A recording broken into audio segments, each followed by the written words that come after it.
Welcome back to the next session of the Tech Festival 2021.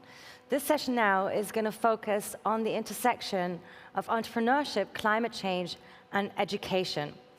And it's going to be hosted by Christina Carlmark. She's the key account manager and senior sustainability specialist at We Don't Have Time. We Don't Have Time is a social media platform aiming to give more reviews on climate.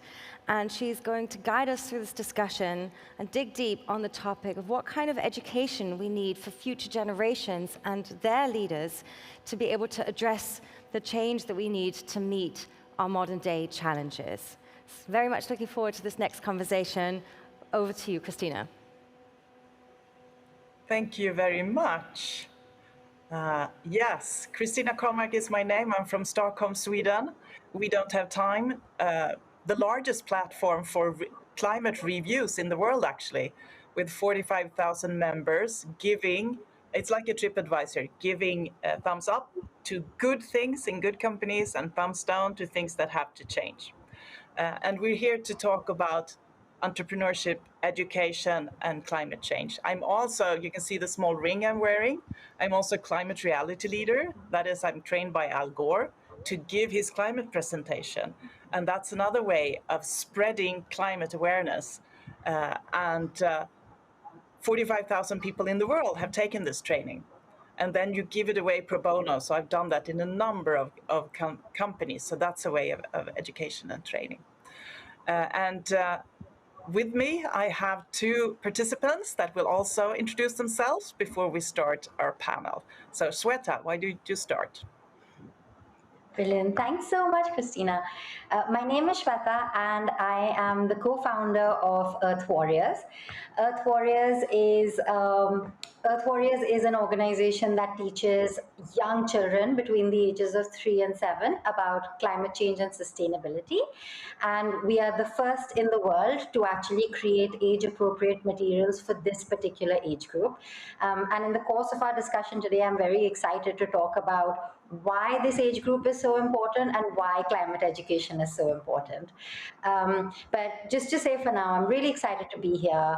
My background is in education policy. I've been working in education policy before I started Earth Warriors for about 10 years with governments in different parts of the world, including India, the UK, and Africa. And I'm really enjoying my journey now as an entrepreneur to make social impact through climate education. But thank you so much for inviting me here today. Perfect. Thank you, Shweta. And over to Sophia. Who are you? Thank you very much. Hello, Christina. Hello, Shweta. And hello to our virtual audience as well. Yeah, thanks for having me today. It's a really exciting event, and I'm also excited about this opportunity to share my perspective on the importance of education in the context of climate change and sustainability. My name is Sophia, and I'm working as a project manager in WWF Germany's education team. So we do follow the idea of lifelong learning, which means that education for sustainable development, including climate change education, is something that we need to do for all people out there in order to foster climate action, in fact. I personally am in charge of our activities that address youth and young adults. So I'm mainly working with young people aged from 15 to 30 years old. And it's really a lot of fun to do that and to see how much excitement there is to do something about the current problems we all face. Prior to this job, I finished a master's degree in environmental studies and sustainability science. So sustainability really is at the core of my interests, personally as well as professionally. And I'm really looking forward to now discuss education's role for climate protection with you both. Perfect. Thank you, Sophia. I want to start by going back to the Paris Agreement and the Rio conference in '92 and the other one in 2015. Both of those conferences said we need to have education to make these agreements come true. So how important is this education? I want you to elaborate on that, and how does climate action education at a young age influence the rest of your life? And I would like Shweta to start on that, as you have focused on really young children. And why have you done that? Great, thank you. So there's a real reason why we've done this is because, I mean, we all know that climate change is a huge problem that we're facing. And there's actually research now that backs up that if children are taught about climate change and sustainability when they're young, it actually creates positive habits. It actually leads to them being more conscious as adults. And this isn't just research that I'm quoting. It's actually research that was published in the Lancet recently. The Brookings Institute also published some research which said that if only something like 16% of students in school in middle and high income countries received climate education, it would actually reduce carbon emissions by about 19 gigatons by 2050. And I love that they've actually put numbers to it, which is why I'm saying it, because it actually shows there's evidence now that says, look, climate education can actually lead to a reduction in carbon emissions. So I think increasingly there is a lot of evidence that's coming slowly as more and more children are receiving climate education about the positive impact and the role it can play in climate education. And then obviously the question that you asked me about why young children. And one of the reasons that we, for example, started with the youngest age group is because it's at that age that, for example, like 90% of a child's brain develops before the time they are 5. So what happens is when you teach such topics at a really young age, they're picking up sustainable habits and climate positive habits as naturally as a habit like brushing their teeth. It's not something that they need to learn as adults. They don't have to make an effort to imbibe that behavior. It's already ingrained in them because they're learning it so young. And also, if you teach them in this kind of positive way, foster this love for nature at that kind of young age, it reduces feelings of climate anxiety later in life, because one of the things that we found is that a lot of research again has shown that teenagers these days are facing a lot of climate anxiety. Whereas if you're fostering that love for nature, giving kids that feeling of empowerment that you can take climate action, there is hope, I think it really helps combat climate anxiety in later years. So yeah, I could go on about this topic, but I would love to hear that's really well framed for the younger age groups. So we go over to Sophia, who has this little older. What is your reflection on this question regarding your age group? Well, I absolutely agree with Shweta, who already pointed out the tons of research that is out there to support that education is a very crucial topic, talking about climate protection. But I think it's not only this research, it's basically common sense that education is crucial to overcome the climate crisis, because only if we as a society and also as individuals really understand the complexity and the various interdependencies of the climate crisis, we will be willing to accept the inevitable changes that we're going to experience and that we're going to see. And even better, maybe also be willing to support it and to request those changes ourselves through democratic processes. So we need the support from the society in order to do something against climate change. And yeah, talking about the age group, I'm working with young people aged 15 years and beyond. I think young people do really play a key role because on the one hand, they are the ones carrying the burden of climate change impacts more than the ones currently in power of decision making, but also they are the future leaders and decision makers. So they are the ones who will have to navigate in a world where climate change is a reality more than today even. And they are the ones who need to be prepared for that. And therefore, we really have a responsibility to teach them different things and skills and make them understand those interdependencies. However, having said that, I really also want to stress that this is not a reason to put all the responsibility on the younger generation. We do know it now, and our decision makers do know it now as well. So they have a responsibility to act already. Excellent. Thank you, Sophia. And this impact from generation to another, the younger generation influencing the older. Shweta, would you like to share some on what's happening in your program there?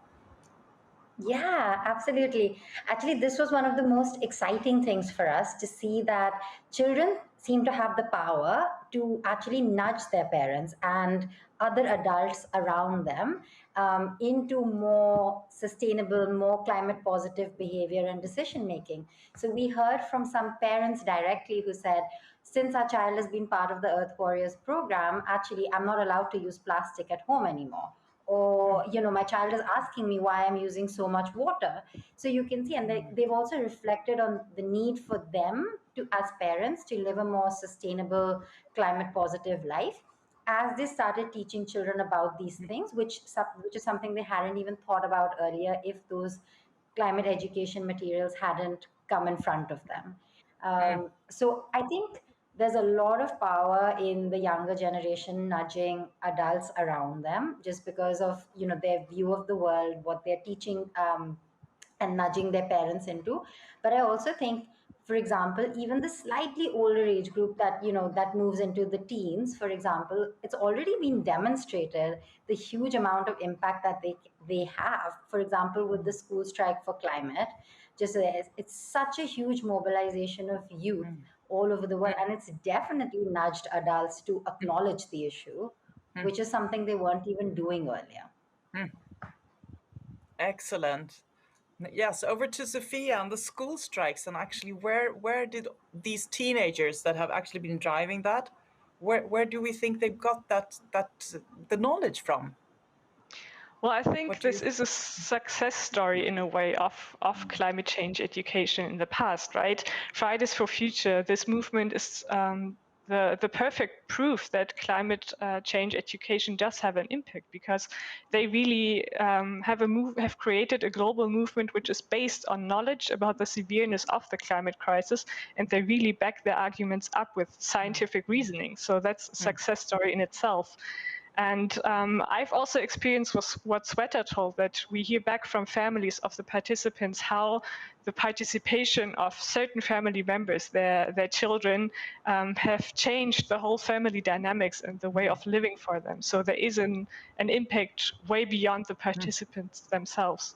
But I'd also like to point out another aspect of influence that youth can have. Because there is this really interesting example from Germany from back in April this year, where young people basically forced the German government to sharpen the climate protection law. So it's been young people who asked the Federal Constitutional Court to review whether or not the initial law was sufficient to secure their generation's basic rights. And the court then concluded that it wasn't. So this is a huge influence, and a very direct influence young people have had on decision making and on putting the climate action to the political agenda as well. That's an excellent reflection, because I was thinking about our school systems. What do we get in the school systems, and I'd like you to reflect a little from India and Germany, and what you just said, Sophia, is that they are very aware. Where did they get the knowledge? And I will just give you my short reflection on the Swedish school system, which is the mandatory system for 9 years, and there they have sustainability, not enough, but it's there. And then you go on for 3 years, and then there was nothing there. And after that, you specialize, and then you might decide to go into engineering or chemistry or be whatever. So it's as if little younger get more than the teenagers 16 to 18. And definitely we could do a lot more. I actually hold one of those climate presentations in my daughter's class when they were 15, and they had pretty good training. And they said, when we heard your presentation, then we could connect the dots, because we had lots of dots in different subjects, but nobody connected the dots. So there is still the school with different themes is not connecting the dots. That was a Swedish reflection. Do you want to reflect on how it is in India, Shweta? Yes, absolutely. I can reflect on how it is in India and actually the UK and the US because that's where we've been working. So, actually, interestingly, I think climate change, for example, is something that's touched on in lots of different subjects, like you just mentioned. So, for example, in India, they have mandatory environmental education, but it doesn't actually talk about climate change. It's a much more sort of broad environmental education topic. It doesn't necessarily really go into depth about themes of climate change and sustainability. Similarly, I think in the UK and the US, in the US, the state of New Jersey has actually made teaching climate change compulsory and has integrated it into into their curriculum, which is really positive. And actually, it's only New Jersey and I think Italy that has actually made it compulsory to teach about climate change and incorporated it as part of their national curriculum. In most other countries in the world, I think it's a lot of it is the prerogative of schools, or it's not really compulsory in the national curriculum to make it part of it. You know, exactly like what you said, that we talk about sustainability.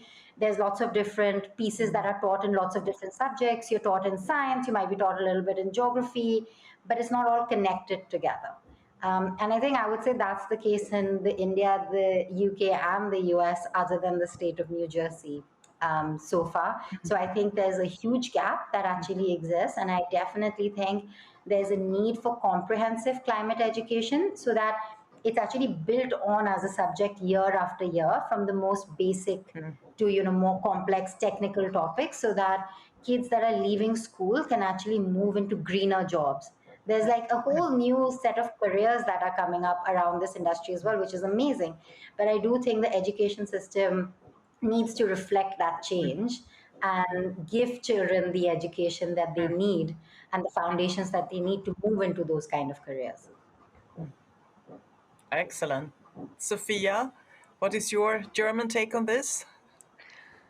So I'm certainly not an expert in the German school system, but what I experience and see when talking to our participants is that climate change is part of what is taught in high schools, but it seems to be more or less a coincidence to what level or what depth it's being taught to them. So I think one measure would definitely be to integrate it better into the education of teachers as well, to really understand this complexity and to also give them the skills they need to do good climate change education. Because I think what we can all agree on is that climate change really is a cross-cutting issue, and there are aspects in probably nearly every single subject that's taught in school that you could reflect upon to understand the climate crisis. And what I got from our participants is that mostly it's talked about in the natural sciences, so they do know the scientific processes behind climate change. But what's often lacking are those discussions around climate justice, for example, or the political sphere. What can people actually request, or what can they do to ask for change?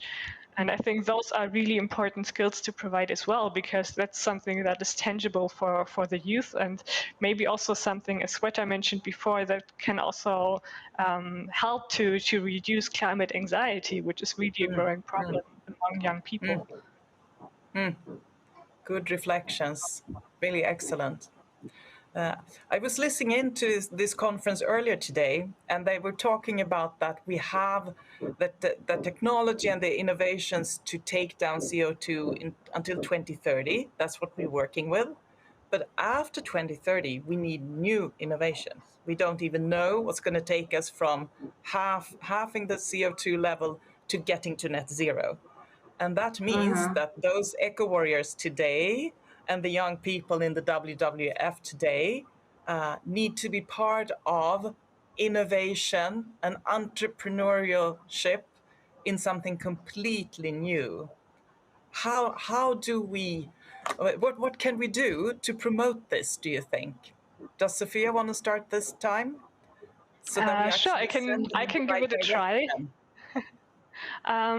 Well, I think, yeah, it's it's about, as you said earlier, connecting the dots and understanding the complexity. So there is this tech side about it, but I think a holistic understanding of the climate crisis goes way beyond. And what we work with in our projects, and what I hope we can also spread around a little more, is basically 5 different layers in our educational projects. So the first one would be the value-based learning, something Shweta mentioned as well, making people really understand the intrinsic value of nature, and understanding that nature is something great and irreplaceable, and also fostering their intrinsic motivation to learn about it and to protect it as well.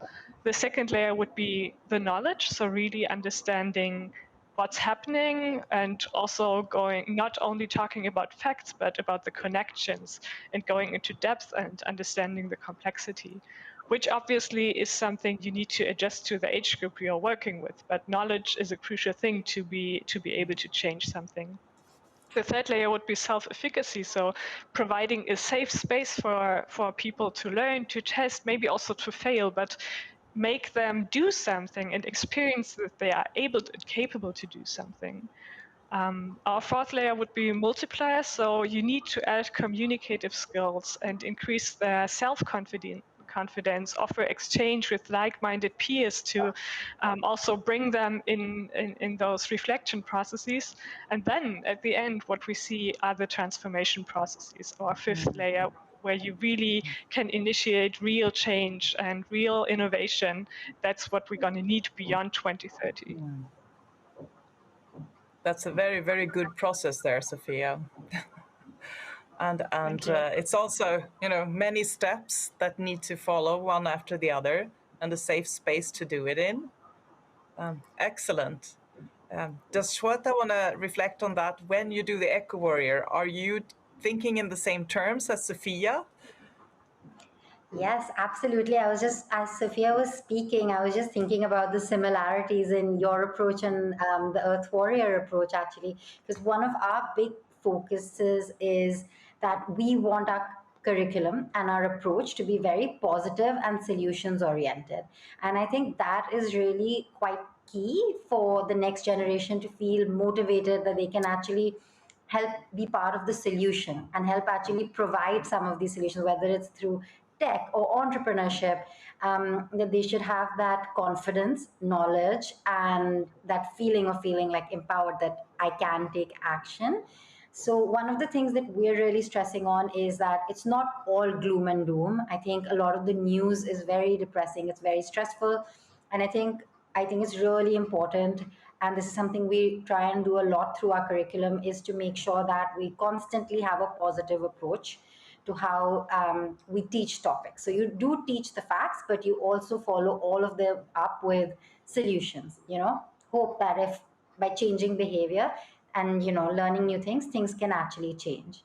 And exactly, another thing that Sophia said around communication and feeling empowered to take those steps, whether it's small things like writing letters to your local councillors, to your local politicians, making posters, talking to your parents.